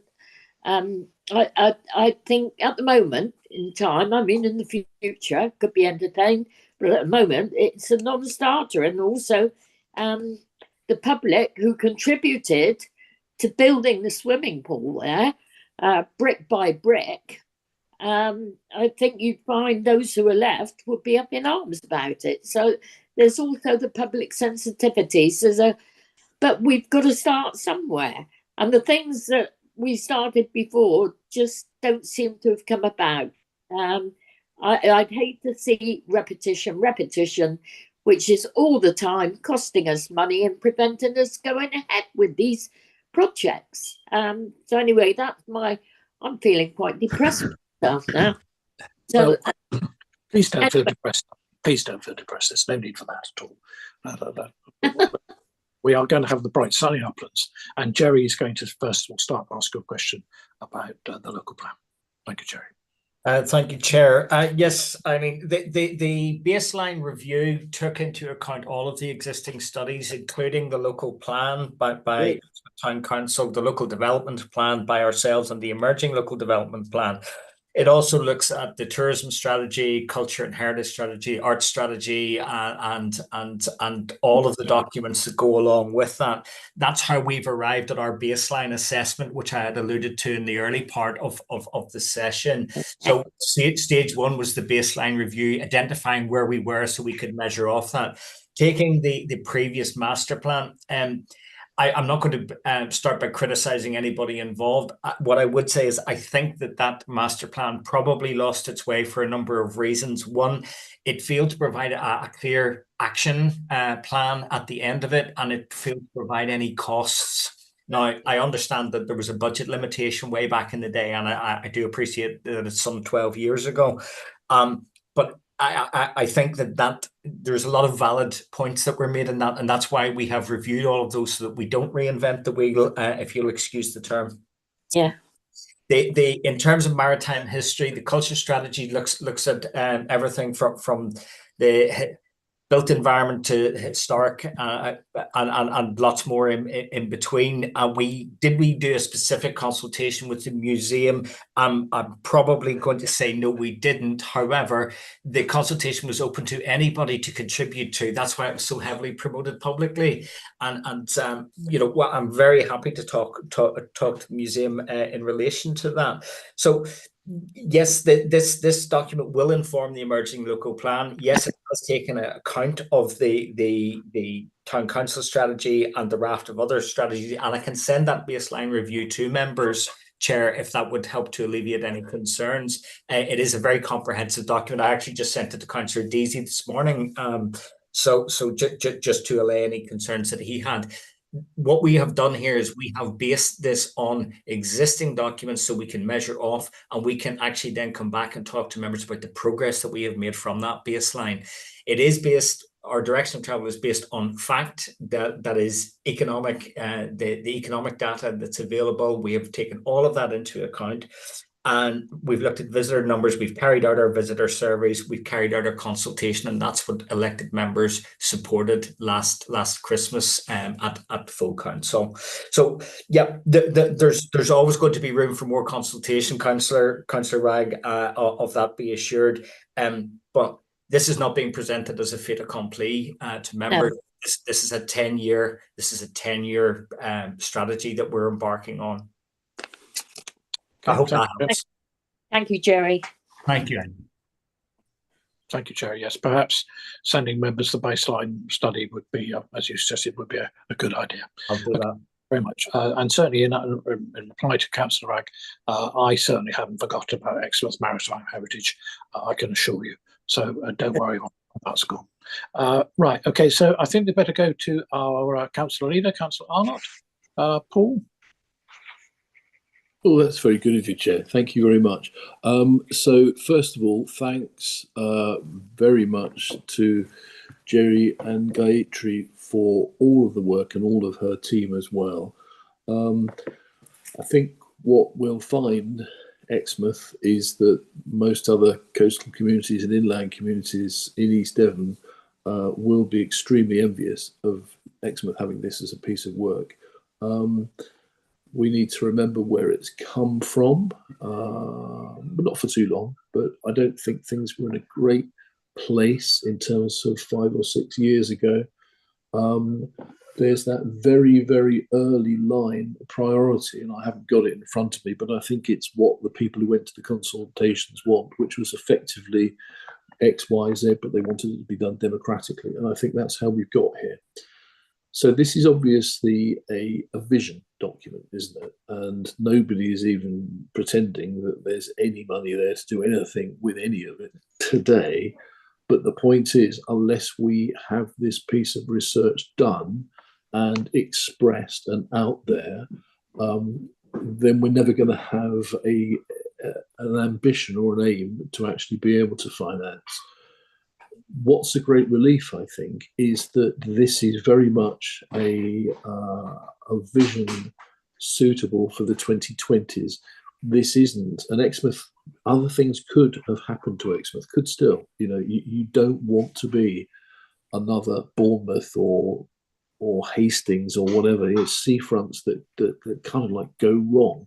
At the moment, it's in a good, stable condition, and it's absolutely a fork in the road for what comes next. The potential, I think it's really, I think the risk, you get critics of consultations, don't you, who are kind of wiseacres. Oh, I could have told you this. Oh, what do we need to do this for? It's obvious. Do you know what? It isn't obvious. It's the biggest town in Devon. It is multifaceted, as we've seen from the way, just from the sort of psychogeography of it, so to speak, as well. You can see there are different things. In practical terms, what I would like to try and help with, and I think it is time to do it now, is that we do need to have some form of political meeting with county and town. And we do need to have this now, because there's an opportunity there, really good opportunity, but there are also risks that we're diverging. The immediate challenge, which has been said already, is about the gateway. and quite possibly, just shooting from the hip to a certain extent, one can imagine that Dinan Way is just going to happen. It has to happen. The Levelling Up Fund money seems to be there. Whether actually the Levelling Up Fund money that's been made available is going to be sufficient to achieve the vision that went into that Levelling Up bid for the Gateway or not, I'm not so certain. So I do think that pretty soon, in the next few days, we need to find a way of reaching out to town and county officially and trying to sit down, share this with them, with both, and start getting some discussions going there as well. Maybe even form an established permanent, steering committee equivalent that has all of those represented. Because as many speakers have already said, we just don't want to trip over the basics. And we already know we've got these ridiculous positions in parking, haven't we? Where sort of, we do some bit of parking and county does another bit of parking and they're 5 yards away. It's very confusing. So, but on the whole, I welcome this hugely. I'm delighted by it. I think it's come out of this committee having done a good solid 3 years or so of work. And we've now got this thing behind which I hope we can find common cause. And of course there must be criticism, and I think what's being asked for is for us to suggest as it goes on what real priorities we want to have. Obviously we want to go for some of the lowest hanging fruit first to actually start to deliver stuff that we can afford. Now that's going to be very important, but when we do that, and I'm sure we will, we must not forget the greater ambition that this document represents. Thank you, Chair. Thank you very much indeed, Councillor Arnold. Thank you. Right, okay. Yes, I too absolutely support your suggestion of a steering committee. We do need to work together. I would point out one of the comments which was on the plan, which has been mentioned many times here, is about the cycle path along the seafront, which is in a very serious need of change, separation. That is something that we really do need to talk to county about. And I think there are other issues as well that we can talk to county council about, which will benefit them as much as us. I really do think that does exist, and we do need to talk.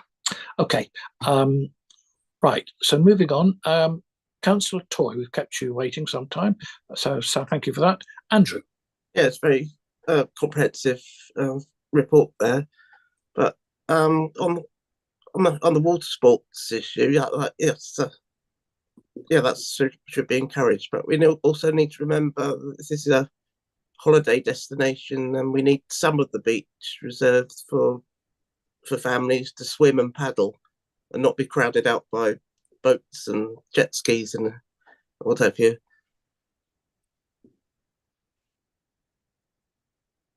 Oh, have you frozen? No. Have you finished? Yes. Oh, yes. Absolutely agree with you. Yes, absolutely agree with you. Yes, family friendly. Absolutely. Well, accessible for all. Absolutely. And a seafront for everybody. Absolutely agree with you. Yes. Okay. Right. I'm just writing down family friendly. Yeah, quite right. Okay. Right. Thank you so much. Okay. Right. So I think Councillor Young is next. Jeff. Thank you, Chair. And thank you for the presentation. I remember 20 odd years ago, I moved back down here to Devon, and I visited Exmouth for the first time. And I thought, lovely seafront, shame about the loads of cars and busy road and all the traffic. And I thought, how on earth are we going to sort this one out? So 20 years down the road, we're trying to sort it out. There's loads of possibilities in this presentation, but there's a lot to overcome. But it's a start. It's a wish list. A few concerns I picked out. I've got a concern that that the Pebblebed Heaths and the estuary are very special nature conservatory locations, and we've got to be very careful with that. Wildlife and water sports don't go together generally, so we've got an issue there. And as another speaker said, the beach has got to be used for everyone. I've got young granddaughters who love going to the beach. I've got some concerns about the lack of car parks by the beach. When you go to the beach now, you need loads of equipment. My son-in-law takes down his paddle boards, loads of buckets, spades, tent, you name it. And he needs a large car, and he needs to not walk that far. And if we're going to be promoting water sports down there, there's a lot of gear that people need to take down.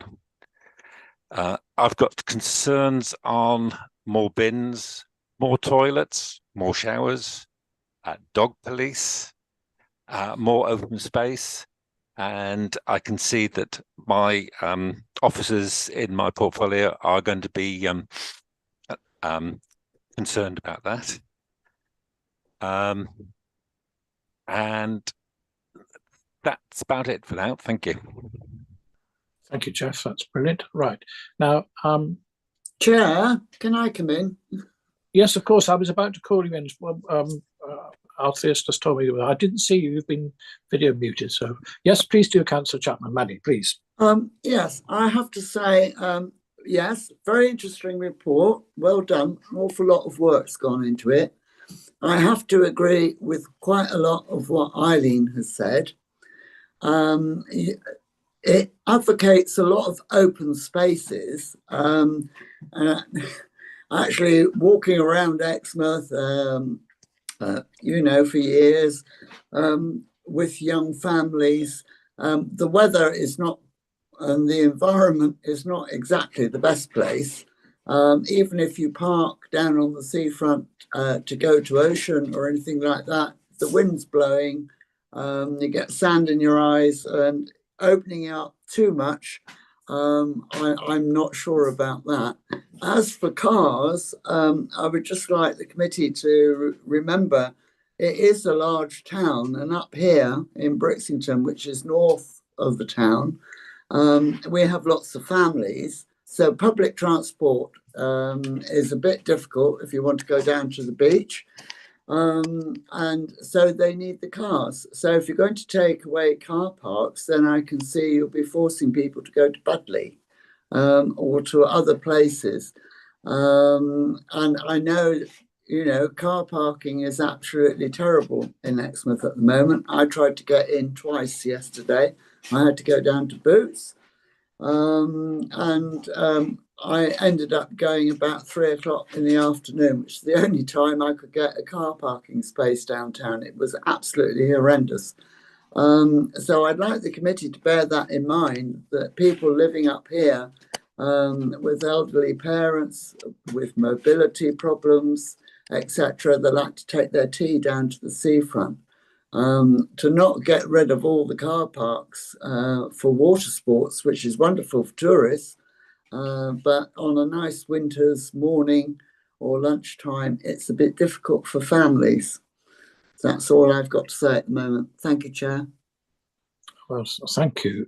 Thank you very much indeed, Maddie, for that.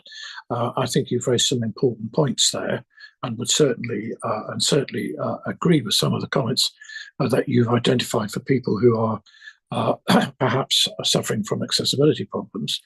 That is something that we need to think about very carefully, and that is something that will come down to the detail level later on. I will also say that some of the car parks are going to be expanded. So, for example, the idea of a multi-storey car park, particularly in Mare Lane, is a very interesting proposal that could actually allow for much more cars to be received on the seafront, and yet not be on the seafront. We do have problems with motorhomes parking on the seafront. There are big issues there, a whole range of issues that we need to have something to how we're going to deal with that. And we are dominated by the car and the motor vehicle. There's no question about that. But I do accept you have raised an issue. That is something that we're going to have to hammer out in detail later on. Okay, thank you for that. Right. So now I think Councillor Dumper is next. Tim, please. You're muted. Yeah, sorry, Chair. I was going to defer to Councillor Graham Deasy, who is actually on this group, whereas I'm only here as a visitor. So could I go after Graham, please? Right. Okay. Yes. Graham, you're on. Unmute yourself, please. Thank you, Tim. Yeah, a couple of things, sort of perhaps on a more macro scale, I'd like WSP to come back on, really. Climate change, Councillor Chapman actually touched on it, putting more and more on the seafront in a sense of facilities or attractions. One thing that worries me, as we've experienced in the past couple of weeks, is obviously the effects of climate change, the access to the seafront under certain conditions. And I think that certainly has to be borne in mind, because this ain't going to go away. Most probably we may see greater storms and so on in the future. So to invest for, let's say, some bricks and mortar or facilities on the seafront, I do think needs quite careful consideration. And also on that, trying to build Exmouth as a destination, which is great, and we all most probably agree with that for the local economy.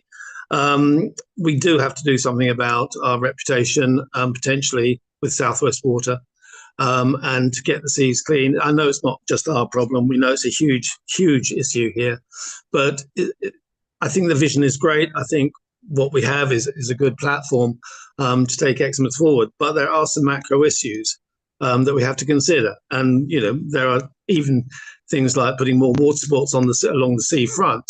We have to consider the effect of the channel, the tides, and what water sports can cope with those sort of conditions sometimes.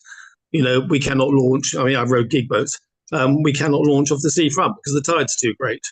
And so I think when we're planning these sort of things, we must take into account these macro issues. And finally, Chair, just one point. I agree with so much of what has been said this morning. The idea of a steering committee is just music to my ears. And Councillor Arnott's view to get, certainly, which I think we all most probably echo, the county council, district council and the town council working together as a unit is, to me, the key to the whole thing. And as I say, that really is music to my ears, and thank you very much. Okay, thank you, Chair. Thank you, Tim. Thank you, Graham. Okay, Tim. Thank you, Chair. Yes, just a few points. I'll try and keep it brief if I can. Yeah, I support very much of. Thank you very much to Gayatri for her report, obviously, and some of it I did notice coming from Jerry Mills there, that there was work that had already been done, that had been built on, and I can see that, having been fairly familiar with the 2011 master plan, the ideas of bringing the seafront more closely together with the town, to link the station area with the town centre, etc. All of which, of course, is being gone through in other ways. So Paul Arnott's idea of having a steering group, or whether we have a committee but I think it's important that you get people on board that, not just councillors, but people who know the town well. And I know Councillor Eileen Wragg will support me in that, in terms of making sure that we use local expertise the best. That's a general statement. Specifics, I think there is a real problem, and Jeff Young alluded to this, about having the water sports centre, which is there now, Sideshore, but there is an enormous amount of equipment that comes down. And so the trouble is, where we are trying to reduce vehicular traffic and all the rest of it in our town generally, and I hope we're all making those efforts. But vehicles are needed to pull some of these bits of equipment. Cargo bikes, cargo bikes might work in certain circumstances, but quite often vehicles with trailers are needed, and that is an unfortunate issue. I was slightly disappointed in the report in that perhaps, although Gayatri referenced buses and other public transport later, there was perhaps rather less reference to it than we ought to have had. Stagecoach in the last couple of summers have brought in a half-hourly bus service in the summer along the seafront, and I think that's been well used. And certainly we need to build on that kind of thing, but building a local bus service and our liaison with our public transport partners are really needed to be built. And I would hope that any steering committee that comes forward would involve them. Talking about the Levelling Up project, both Deanon Way and the Exmouth Gateway one, then obviously all that we do here needs to link in with that. And also to mention my bonnet of building the transport interchange at the station so that people can come into town, not use their cars at all, and transfer to the bus to other parts of the town, including the seafront. I very much support working together with the county council and the town council, because at town council level, and having been a town councillor 12 years, I know that we have done quite a lot really in quite a number of these fields, and I think our expertise needs to be drawn on as well. So thank you very much. Thank you, Nick. Thank you, Tim. Thank you. Well said. Yes. Okay. Right. So we're going back to Councillor Young. Jeff, you wanted to come back? Yeah. The issue with climate change and the seawall, I wasn't going to bring it up today, but that is obviously a great concern. Any development along the seafront, the shoreline, needs careful thought. Because it's in the flood zone, in the splash area, there's going to be thought on that. More than likely, Environment Agency will say no to any development along the seafront unless we can come up with some clever thoughts on that. And also, we need to find some money to shore up the seawall before we do any of this. Thank you. Thank you, Jeff. Marianne, Councillor Rickson. Marianne Rickson. Thank you very much, Chair. I'd just like to say, going back to Jeff's comment about the conflict between wildlife and activities on the estuary, I think this is something that we have to be extremely careful about. There's been mention about bike usage, and I think this is obviously a great idea, but there's no mention in this at all in the vision about secure storage for electric vehicles, for electric bikes. And I'll just ask people to remember that co-bikes, which was such a great idea, has gone into receivership. And I think this was partly due to vandalism. Unfortunately, there are people out there who do not respect other people's property. And so we need to do our level best to not just encourage people to use bikes, but to make sure they're safe to leave them. Okay, thank you, Marianne. That's a very interesting point. Right, let's go back to Councillor Davey. Ollie, please. Thank you. I'll make it brief. I would say if it was only people with surfboards and windsurfers and so on, paddle boards, coming down to the beach, you'd hardly notice the traffic. An awful lot of that is not people carrying boards. I think we could make provision for that by having hubs that were relatively close to the beach. And I would point out there are lots of extremely popular beaches. I used to go to Croyd a lot. You have to walk quite a long way with your board, and they do it because the surfing is so good there. So I think, where there's a will, there's a way. And I think we've got to be careful. We're kind of behaving as though this is a kind of finalized blueprint for the seafront. It's a series of proposals, and yes, they will need refining, they will need looking at, they will need further work. But I think before we all start jumping in and kind of criticizing everything as though it's kind of a done deal and getting into the minutiae of it, I think we need to bear in mind that there's an awful lot still to be done. And I would just say not all water sports are not environmentally friendly either. There's plenty of kayakers who'll tell you about their lovely experiences with dolphins, the seaweeds they've spotted and so on. So I think a lot of this can be overcome, and I totally welcome the idea of all three councils working together. And this is, honestly, this is coming from town council. I think we're feeling it at district. I just hope it's reciprocated at county, because I think there's an awful lot more we could deliver if we all worked together, and that is the way it should work. That's all I wanted to say. Okay, thank you very much indeed, Ollie. I absolutely agree with you. I think there are some very positive elements that we could do working together, one of which is enforcement of parking, which isn't being done at the present time. And I think we need to look at new ways of how we might enforce parking fines and charges and so on, and actually make life better for all three authorities. And I'll leave that one there. So now we're going to go on to Councillor Hall. Anne. Thank you, Chair. Just one thing, say the presentation was a great vision and looks really exciting, but our main asset is the natural environment, which we're promoting, but it needs serious management on the beachfront.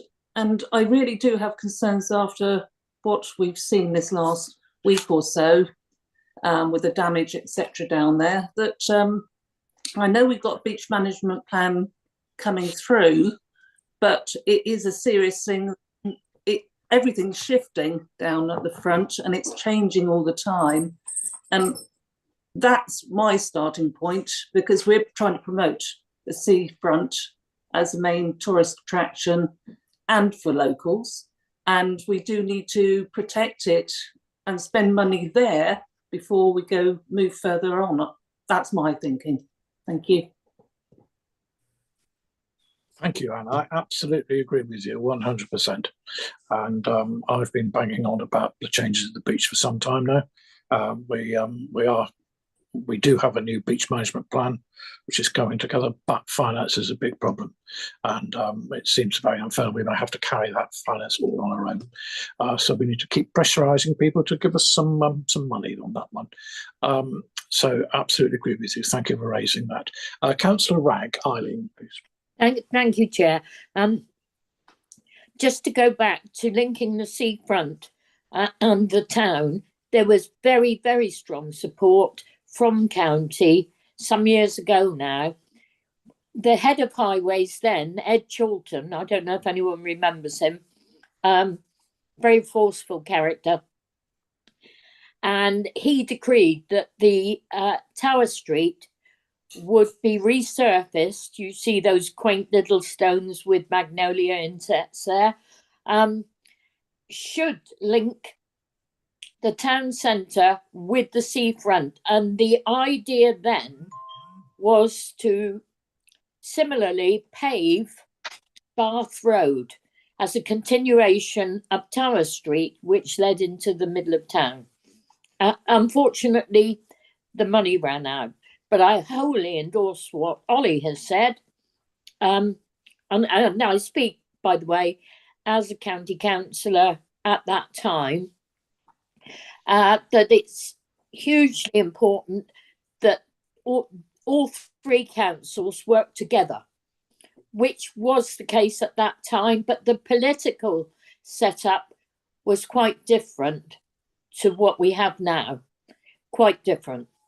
And of course, we know with boundary changes, there's a far greater geographical area for the two county councillors to cover. And there has been criticism that there's been neglect in other areas or that they haven't responded to people. So I think it might be, we might have to wait, what is it, another 3 years for any real change to happen. But in the meantime, we've got to try to work together. It's the only way that you'll achieve anything. Leave the politics out of it. Yes, thank you, Kat. That's a very important point. I absolutely agree with the comment. It is a long-term thing, and we do need to look at it on a long-term 10-year project. I'm also very concerned, and I'm very glad that Councillor Hall raised this issue about the beach and the seafront in general. I think what happened last week to the seawall was a bit of a shock. And if we are going to look at that and have to face with that, that's going to be a real challenge. The other challenge that I'm going to bring forward as a chair, before we come to the final business of the day, really, is I am concerned about that we need to bring more tourists in, but we have particular issues in terms of transport. We've talked a lot about cars. We haven't talked a great deal about motorhomes, of which we have a lot, and an increasing number arriving in Exmouth. We haven't talked about coaches, and we haven't talked about lorries either. And seeing as this is a long-term view, I am very concerned that we do have some facility, some capability of handling and dealing with and parking motorhomes and coaches and lorries away from the seafront. So we have a park and ride that's on the outskirts of town. And I would like to add a recommendation to Cabinet to that effect. But before I do that, I would like to have any particular comments from members if they either agree with me or disagree with me. So if over to anybody here. Can't see anybody. Okay, right.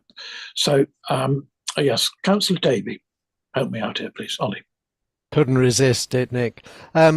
Yes, I mean, it seems to me the obvious place for that would be where it is now. There is a coach park, there is a lorry park.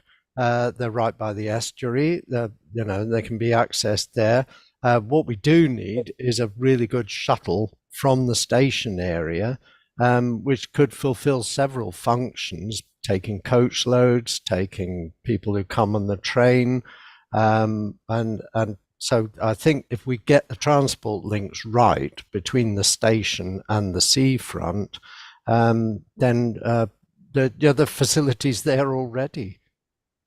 I don't know about the motorhomes. I think we need a different place for those. But of course, one of the proposals in these is to close off the popular end for the motorhomes and make it totally pedestrianised from Foxholes to Orkham Point, and that is where all the motorhomes tend to park up. And I think once you point it out to people, it would be far less attractive for boy racers if that was removed, and the motorhomes would have to go elsewhere, and we could provide that. Then I think that a lot of people would support that because they'd realise that actually there's a huge amount of advantage to doing that. And turning it into a one-way system would be even better. But there we go. We're talking about county again. So we really need to talk to them about some of these proposals. Right. Okay. Well, thank you for that. I think that's you're actually starting to support some of my way of thinking. I'm not sure. I'm not clear from these proposals whether the lorry park would still remain. Perhaps Gayatri, you have a thought about that, please? Thank you, Nick, for bringing me in again. There was lots being, sort of complimented, and the feedback. We really appreciate all the feedback. I've made note of everything, which will help me, sort of refine the narrative around as we write the report for the placemaking plan, and absolutely capturing, the maritime heritage and history will be of sort of on our list 100% to bring that out to the fore. There were two things I think that kept sort of repeating and kind of visiting again. One was about cars. Obviously, there's an unrelated to your question, Nick, about the lorry car park. I think there is sort of we took a stance that we can't really provide a holistic transport strategy at this stage. So I think we've kind of moved from that point to a higher level of saying that probably there is a need for that robust study to be undertaken in the next stage. Yeah, the idea is not to actually remove all of the car parking along the seafront. There is definitely sort of all the car parking related to mobility, accessibility that where needed will be left. But there is sort of the overarching idea is to rationalize the car parking. It's not at all to sort of lift and shift. And similarly with lorry car park as well. I think the lorry car park currently, as it stands, it is behind the station. So probably in our strategy at the moment, it is as it is. It stays behind the station. The other parallel sort of initiative which is looked at separately is of the Xbox, the opportunity for sort of that culture hub, which has been sort of looked at the lorry car park. So, but our suggestion is that the Xbox could be at Foxholes because that's a better location for it.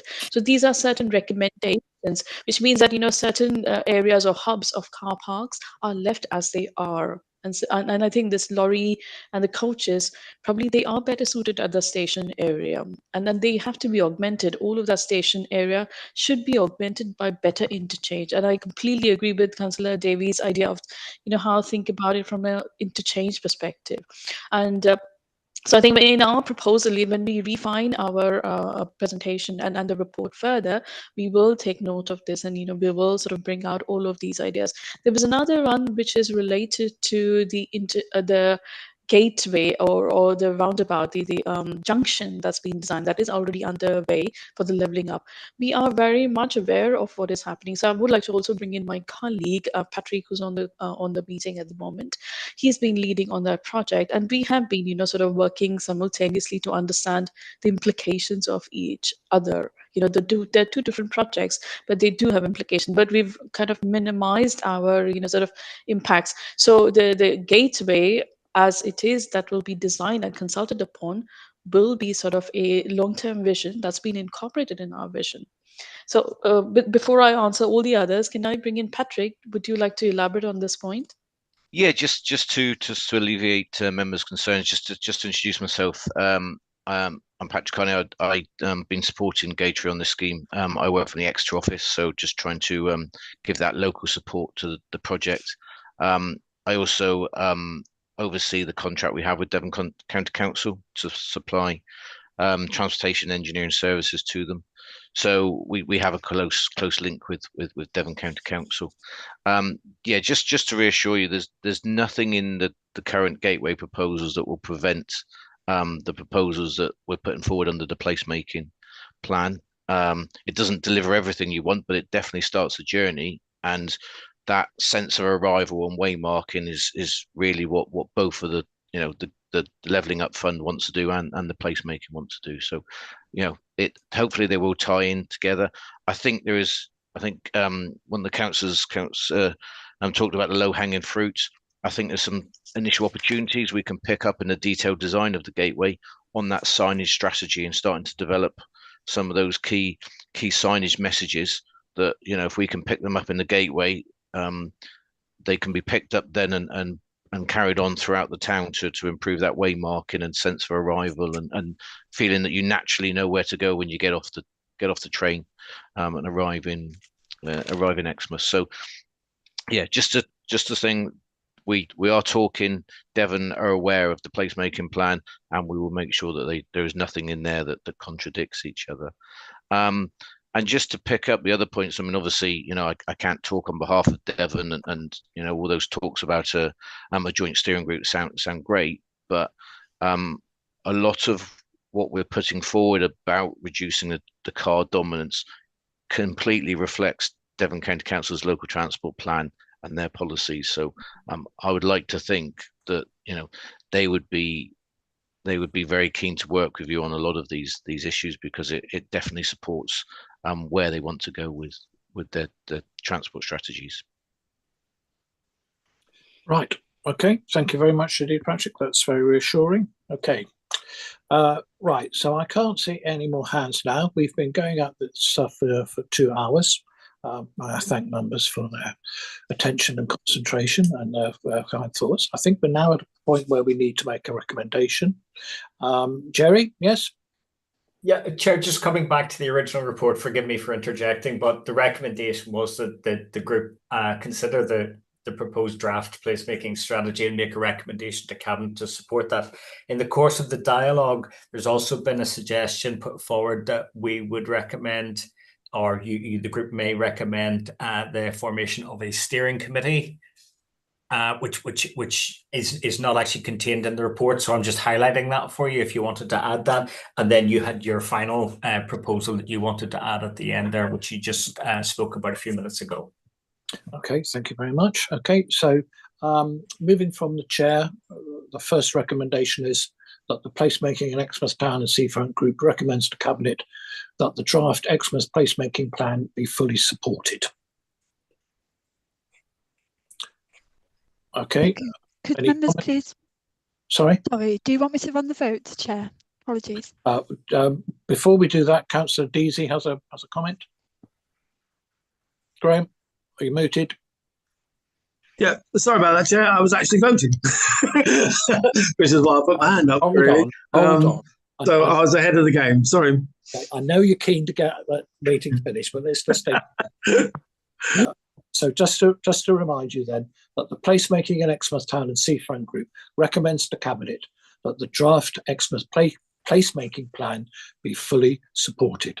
Over to you, Sarah. Thank you. So could I please ask members to vote using green ticks to vote in favour, or your red crosses to vote against, or raise your electronic hand to abstain, please. Okay, Chair, we have 7 green ticks in favour. Sorry, I was just working out. I've done mine as well. That's 8 green ticks, Chair, in favour. Right. Okay. So, thank you, committee. That's very reassuring. So the second recommendation I'm going to move from the chair is that the Placemaking and Exmouth Town and Seafront Group recommends to Cabinet that a steering group be formed consisting of Exmouth Town Council, the East Devon District Council and Devon County Council to oversee and coordinate the Exmouth placemaking plan.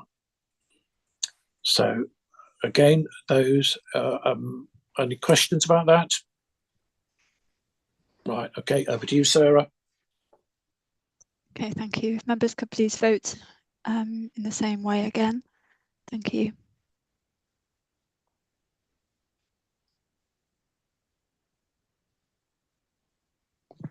We have 8 green ticks in favour, Chair. Thank you very much. And the final one, which I've mentioned already, and is a concern of mine, especially as a ward member for Littleham, I think that's going to be an interesting one, is about considering that a park and ride be established on the outskirts of Exmouth, particularly for lorries, coaches and motorhomes. That's the real number. So the recommendation is that the Placemaking and Exmouth Town and Seafront Group recommends to Cabinet that a park and ride facility be considered and thereby established on the outskirts of Exmouth, which will provide the necessary space and facilities for motorhomes, coaches and lorries. Question, Councillor Davey. Are you voting in favour, Ollie, or you vote a question? Yeah, no, I wonder if we're jumping the gun here, okay. Because I think maybe we need to explore the possibilities rather than tie ourselves necessarily to Littleham. I see your logic, because obviously that's going to be the end of the new Dinon Way, but I think perhaps we need to kind of explore all the possibilities there rather than put all our eggs in that one basket. That would be my only caveat there, that perhaps we'd just say explore the possibility of a park and ride in a location to be determined. Oh, yes, absolutely. Yes. Okay. Right. Thank you for that comment. That's very helpful. Councillor Dumper, Tim?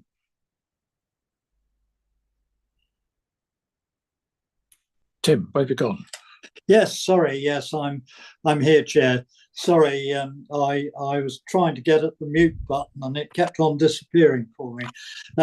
Yeah, just to give the group a view on that I've been holding for a while, which is that I think a park and ride, certainly for visitors to Exmouth, who I think clog up our main roads in an awful lot, particularly seasonally, is to use the current Soughton park and ride park for Exeter as an extension, and bring people in on the train from Digby and Soughton station. I would have thought that actually takes the pressure off some of the spaces in Exmouth that could be otherwise be used. Okay, thanks. Thank you. Yes, I'm not sure whether there's brand identity issues coming in there. I think we don't want people going to parking in Exeter and then think, oh, why don't we go to Exeter instead? However, that's an issue.